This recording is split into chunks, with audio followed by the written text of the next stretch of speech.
जिला मुख्यालय की नगर पालिका के इतने खराब दिन चल रहे हैं कि अब उसके पास ठेकेदारों को भुगतान करने के लिए पैसा नहीं है।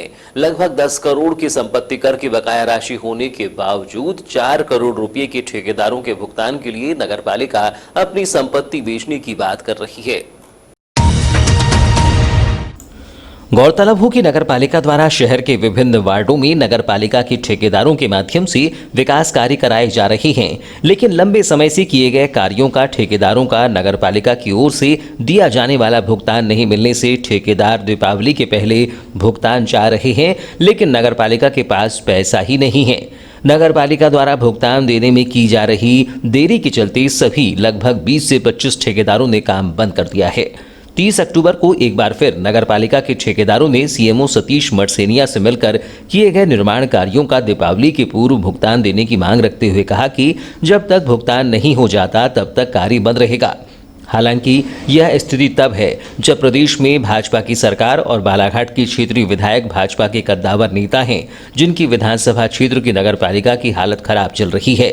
निर्माण कार्य बंद होने से जहां तत्कालीन पार्षदों को नगर की जनता के भजन सुनने पड़ रहे हैं, वहीं यदि समय पर काम नहीं किया गया तो इससे न केवल बढ़ती महंगाई से कार्य की लागत बढ़ेगी, बल्कि आम लोगों को भी परेशानी होगी। ठेकेदार राकेश गोस्वामी ने बताया कि नगरपालिका के 20 से 25 ठेकेदार विगत लंबे समय से अपने निर्माण कार्यों के भुगतान की मांग कर रहे हैं, लेकिन भुगतान नहीं मिला है और आगामी समय में दीपावली है, जिसको लेकर भुगतान जरूरी है ताकि वह निर्माण सामग्री वालों और मजदूरों को दीपावली के पहले भुगतान कर सकें। लेकिन नगरपालिका से भुगतान नहीं मिलने से सभी ठेकेदारों ने काम बंद कर दिया है। उन्होंने बताया कि मेरा लगभग 10 लाख रुपये बकाया है, जबकि पूरे ठेकेदार का मिलाकर पेमेंट 2 करोड़ का है, जिसका भुगतान नगरपालिका द्वारा नहीं किया जा रहा है। भुगतान करीबन 1 साल के करीब हो गया। कितना भुगतान? मेरा है 10 लाख के करीब का। ऐसे कितने ठेकेदार जा रहे हैं जिनका भुगतान? कम से कम 20 से 25 ठेकेदार हैं। क्या लगता है क्यों नहीं भुगतान हो पा रहा है? क्या अब इनका ये कहना है कि फंड नहीं है। ये बात तो 1 साल से चल रही है आपके? हाँ, लगातार इनसे यही, जब भी आओ तो यही रहता है कि नगर से वसूली नहीं हो पा रही है। इस कारण फंड नहीं होने के कारण हम भुगतान नहीं कर पा रहे हैं। काम कर रहे हैं कि नहीं कर रहे हैं? नहीं, बंद कर दिए काम। आगामी समय में दिवाली है, बड़ा त्योहार कैसे मनाया जाएगा? अब वही इसी संबंध में तो मिलने आए उनसे कि बताइए कि अब करें क्या। अच्छा, कितना बकाया पूरे ठेकेदारों का मिला है? पूरे ठेकेदारों का करीबन 2 से 2.5 करोड़ रुपए बाकी है। कितने ठेकेदार? 25 से 30 ठेकेदार होंगे। ये क्या लगता है, इतनी बड़ी नगर पालिका आए दिन वित्तीय स्थिति इनकी खराब हो जाती है, इतना बड़ा हमला है, तो क्या ये ठीक से काम नहीं कर पा रहे, वसूली नहीं कर पा रहे? वसूली इनका मेन चीज़, इनके पास लेबर बहुत ज़्यादा है, लेबर पेमेंट में ही बहुत पैसा चले जाता है। इस मामले में नगरपालिका सीएमओ सतीश मठसेनिया ने बताया कि यह सही है कि नगरपालिका के पास ठेकेदारों को भुगतान देने के लिए राशि नहीं है, जिसके लिए नगरपालिका ने अपनी संपत्ति बेचने की सोची है ताकि ठेकेदारों को भुगतान कर सकें। समस्या यही है कि हमारी वसूली अभी हमारे नगरवासियों पे जो 22,000 संपत्ति कर जिन घरों से लिया जाता है, उनके द्वारा विगत कई वर्षों से और कई धनाढ़ लोगों से, कई सम्मानीय लोगों से, है ना, संपत्ति कर नहीं दिया जा रहा है। किसी किसी व्यक्ति पे 1 लाख से अधिक है, किसी किसी पे 8-10 लाख भी है, किसी पे मतलब 20 लाख भी है। उन लोगों के द्वारा मतलब ये संपत्ति कर समय पर नहीं दिया जा रहा है, तो जिससे कि हमारे पास अभी लगभग 10 करोड़ का संपत्ति कर जलकर वसूली किया जाना है। तो जिससे कि हमारे ठेकेदार साहब ने, हमारे सप्लायर लोगों ने जो काम किया है, तो उनके भुगतान हम लोग करने में हमें समस्या पैदा हो रही है। सर, कितना भुगतान बाकी ठेकेदार? लगभग मोटा देखा जाए तो कम से कम 4 करोड़ के लगभग होना चाहिए पूरा सभी प्रकार के कार्यों का भुगतान। सर, आगामी दिनों में दिवाली है, ऐसे में अगर भुगतान नहीं हो पाएगा तो दिक्कत का सामना करना पड़ेगा सर? हाँ, दिक्कतों का सामना बिल्कुल करना पड़ रहा है ना। जिन्होंने काम किया है यहाँ पर नगर पालिका में, अपनी सेवाएँ दी हैं, उन लोगों को करना पड़ रहा है, हमारे ठेकेदार साहब, सप्लायर साहब, और साथ ही साथ हमारे नगर पालिका के जो कर्मचारी हैं, तो उन लोगों को भी इस समस्या से मतलब जूझना पड़ सकता है, क्योंकि क्षतिपूर्ति जो आती है वो पर्याप्त नहीं होती है। उसमें हमें मतलब 40 लाख रुपए के लगभग मिलाने पड़ते हैं, तब जाके हम 1.25 करोड़ सैलरी बांट पाते हैं। तो इसीलिए बिल्कुल इस बार की दिवाली मतलब प्रभावित हो सकती है। तो मतलब 3-4 प्रकार की हमने प्रॉपर्टी देखी है, जिसको कि हम बेचेंगे तो उससे हमें मतलब 2-4 करोड़ रुपये आने की संभावना रहेगी। तो जिससे फिर सारी व्यवस्था प्रॉपर हो जाएगी। जबकि पूर्व पार्षद मनीष वर्मा का कहना है कि नगर पालिका में मजदूरों की संख्या कहीं ज्यादा है, जिनके पेमेंट भुगतान में ही राशि खर्च हो जाती है, जबकि नगर पालिका में जितने मजदूर हैं वह नगरीय क्षेत्र में कम, नेताओं और अधिकारियों के घर पर काम ज्यादा कर रहे हैं, जिनका वहन नगर पालिका कर रही है। उन्होंने कहा कि नगर पालिका अतिरिक्त आय बढ़ाने और टैक्स की वसूली करे ताकि नगरीय विकास के कार्य अवरुद्ध न हों। वेतन को लेके क्या है, वेतन नहीं, मेरे वार्ड में जो कुछ कार्य हुए नाली के, उसमें मेरे वार्ड के जो ठेकेदार है उसका पेमेंट बाकी है। उस संबंध में मैं सीएमओ साहब से मिला, तो सीएमओ साहब ने अपनी गाथा सुना है कि लेबर इतने हैं और ये है। तो मैंने सीएमओ साहब को बोला कि मतलब लेबरों को बंद कर दो आप, जब आप हाँ इतने लेबर रखने की ज़रूरत क्या है जब आप शहर का विकास ही नहीं कर सकते। तो अब मैं अनिल दुआरे जो अब अध्यक्ष है नहीं, उसके घर में बाई जा रही है, उसके पास में नगर पालिका के ड्राइवर जा रहे, क्या ज़रूरत है जब वो पद में नहीं है। तो ये सब चीज़ें बंद करें, तो आप बंद करोगे तो आपके पास में वैसे ही पैसे आने लग जाएंगे। अच्छा, तो क्या कारण लग रहा है कि ठेकेदारों को पैसे नहीं दे पा रही, जिससे काफ़ी निर्माण कार्य रुके हुए अपने बालाघाट में? ये जो लेबरों को ज़्यादा संख्या में लेबर भर लिए और शहर से वसूली कर नहीं पा रहे, इसलिए कारण है कि पेमेंट नहीं हो रहे ठेकेदारों का। सम्मानी लोग से क्यों नहीं वसूली कर पा रहे हैं? आप पब्लिक पर दबाव बना के ले लेते हैं, लेकिन जो अब सम्मानी लोगों से इसलिए कि अगर ये जैसे किसी के यहाँ बैंड बाजा लेकर गए, अब वहाँ से किसी नेता का फ़ोन आ गया कि चलो वापस आ जाओ, तो ये वापस आ जाएंगे। ये तो क्या है, नेताओं के पीछे घूमने वाले हैं। भैया आप कई बार के पार्षद हैं, तो क्या नगर पालिका को लगता नहीं कि इनकम ऑफ सोर्स और बढ़ाना चाहिए दूसरे तरीके से? बढ़ाना चाहिए ना, बिल्कुल।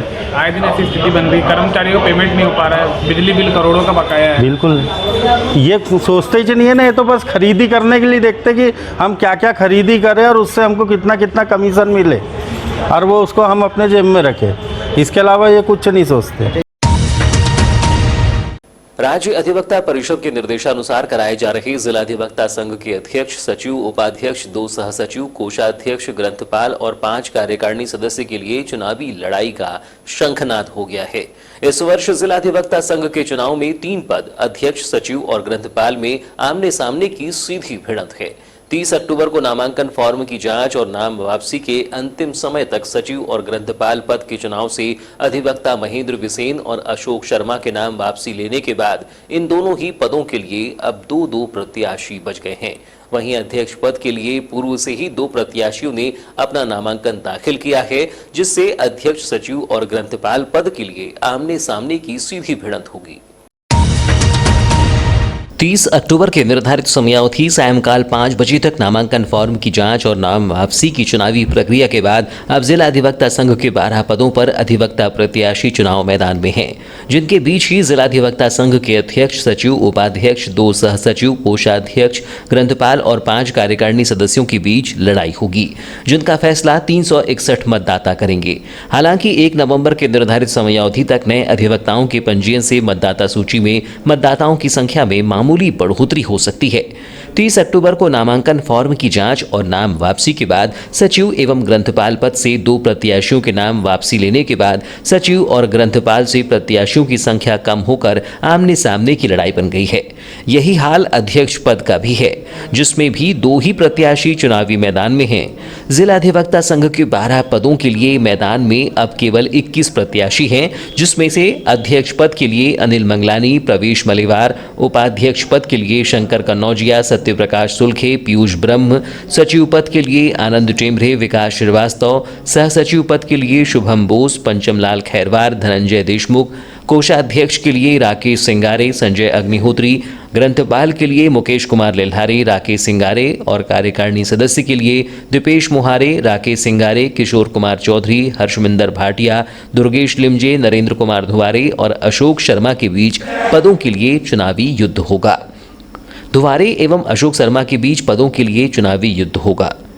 जिला अधिवक्ता संघ चुनाव को लेकर भले ही चुनाव प्रचार अभी रंग पकड़ रहा हो, लेकिन उसके परिणाम को लेकर जानकार कई पदों पर भले ही नेक टू नेक की लड़ाई बताई जा रही है और वह अपना निर्णय रख चुके हैं। हालांकि इस निर्णय को बिना चुनाव के पूर्व घोषित करना जल्दबाजी होगी, लेकिन यह सही है कि जिला अधिवक्ता संघ के कई पदों पर दिग्गजों की प्रतिष्ठा दांव पर है, क्योंकि उनके सामने अनुभवी और युवा अधिवक्ता हैं जो उन्हें चुनाव में अपनी व्यवहारिकता से कड़ी पटखनी दे सकते हैं। जिला अधिवक्ता संघ में अपनी प्रतिष्ठा बचाने और प्रतिद्वंदी को पछाड़ने में कोई भी प्रत्याशी पीछे नहीं रहना चाहता है, जिसके चलते नाम वापसी के बाद प्रत्याशियों के नाम तय हो जाने के बाद सभी प्रत्याशियों ने अपना प्रचार प्रारंभ कर दिया है। हालांकि अभी चुनाव प्रचार का रंग जमने को है। आगामी दिनों में चुनाव प्रचार जोर पकड़ेगा। नवंबर की गुलाबी ठंड में संघ के चुनाव की गर्मी महसूस होगी। चूंकि अभी प्रत्याशियों के पास पूरे 12 दिन का समय है, जिन दिनों में प्रत्याशियों की तैयारी उनकी जीत और हार के भविष्य को तय करेगी। जानकारों की माने तो अध्यक्ष, सचिव, कोषाध्यक्ष और ग्रंथपाल चुनाव में अधिवक्ताओं का झुकाव देखकर निर्णय साफ नजर आ रहा है। हालांकि उसकी साफ तस्वीर तो 12 नवंबर को मतदान और मतगणना के बाद ही दिखाई देगी। इन पदों पर ही आमने सामने की भिड़ंत है। वहीं उपाध्यक्ष पद पर वरिष्ठ अधिवक्ता और वर्षों से संघ में उपाध्यक्ष बन रहे अधिवक्ता शंकर कनौजिया की दमदार दावेदारी बताई जा रही है। यदि कुछ उलटफेर न हो तो संघ के उपाध्यक्ष पद पर लंबे समय तक निर्वाचित होने वाले का वे रिकॉर्ड बना सकते हैं और जिसके लिए उन्होंने तैयारी भी आरंभ कर दी है। हालांकि इस बार उनका सीधा मुकाबला युवा अधिवक्ताओं से है, जिससे इस पद पर भी चुनाव संघर्षपूर्ण और नेक टू नेक होंगे। अध्यक्ष पद के लिए 2 उम्मीदवार रह गए हैं, जिसे प्रवेश मलेवार, अनिल मंगलानी। उपाध्यक्ष पद के हेतु 3 नाम हैं, शंकर कनौजिया, पीयूष ब्रह्म और सत्य प्रकाश शुक्ल। इसी प्रकार सचिव के लिए विकास श्रीवास्तव और आनंद टेम्परे। कोषाध्यक्ष के लिए संजय अग्निहोत्री और राकेश सिंघारे।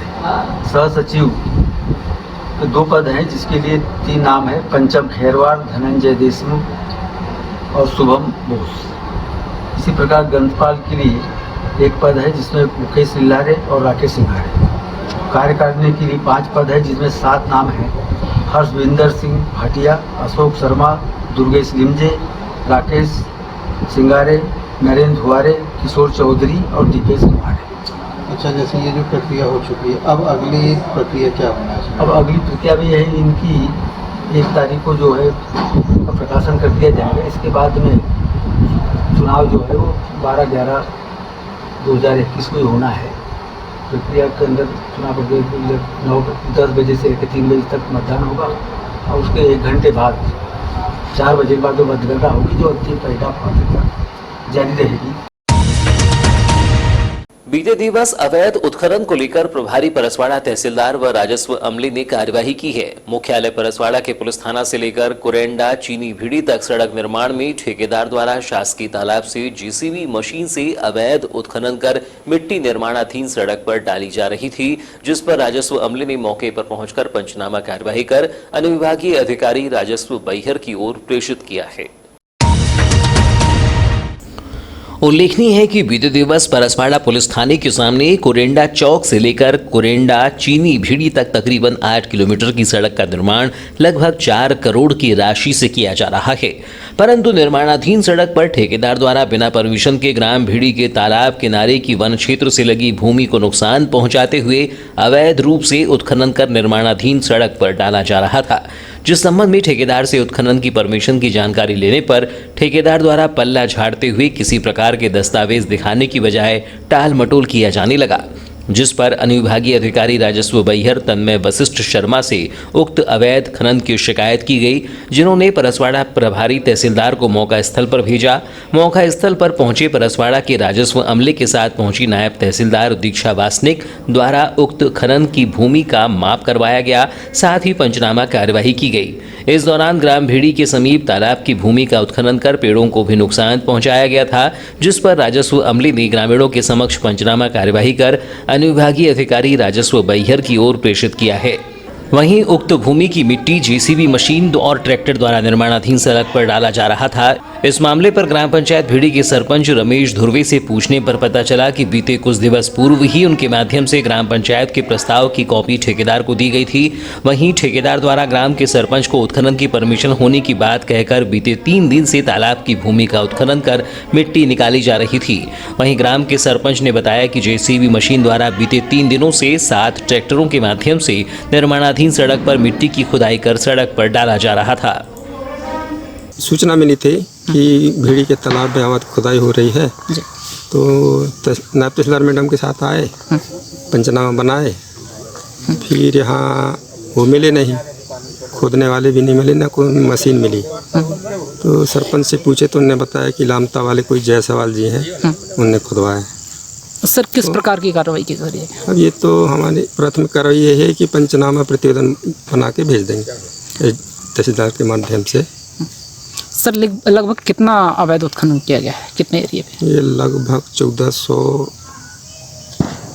स्क्वायर मीटर घन मीटर है।